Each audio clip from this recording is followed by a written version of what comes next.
ایک سائنسدان نے کہا، فطرت کا مطالعہ میرا مذہب ہے۔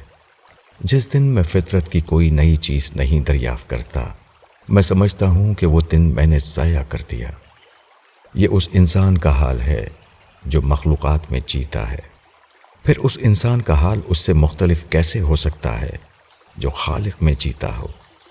جس طرح سائنسدان ہر روز مخلوقات میں کوئی نئی چیز دریافت کرتا ہے، اسی طرح مومن کو ہر روز خالق کی نسبت سے کوئی ایسی چیز پانا چاہیے جو اس کے ایمان میں اضافہ کرنے والی ہو۔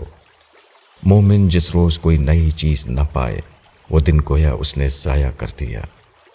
اس دن گویا خدا سے اس کا ربط قائم نہیں ہوا۔ ایمان خدا کی دریافت کا دوسرا نام ہے۔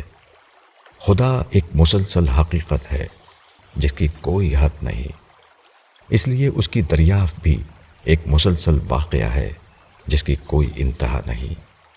جو ایمان اضافہ پذیر نہ ہو وہ غفلت کی ایک قسم ہے، اس کو حقیقی معنوں میں ایمان نہیں کہا جا سکتا۔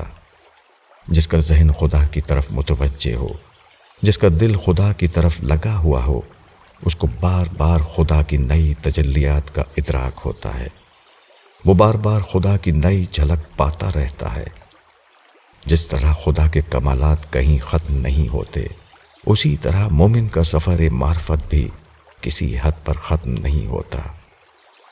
یہ نئی معرفت کبھی ایسی ربانی کیفیات کی صورت میں امٹتی ہے جس سے وہ اس سے پہلے کبھی آشنا نہیں ہوا تھا، کبھی ایسے دعائیہ الفاظ کے روپ میں بے اختیار اس کی زبان پر آ جاتی ہے جو اس سے پہلے اس نے کبھی نہیں سوچا تھا، کبھی وہ خدا کی حکمتوں میں سے کسی ایسی حکمت کا راز پا لیتا ہے جو اس سے پہلے اس پر نہیں کھلے تھے، کبھی وہ خدا کی قربت کا ایسا تجربہ کرتا ہے جو اس سے پہلے کبھی اس کے علم میں نہیں آئے تھے، کبھی اس پر ایسے نئے معنی کا القاء ہوتا ہے جس کے اظہار کے لیے اس کے تمام معلوم الفاظ عاجز نظر آنے لگتے ہیں۔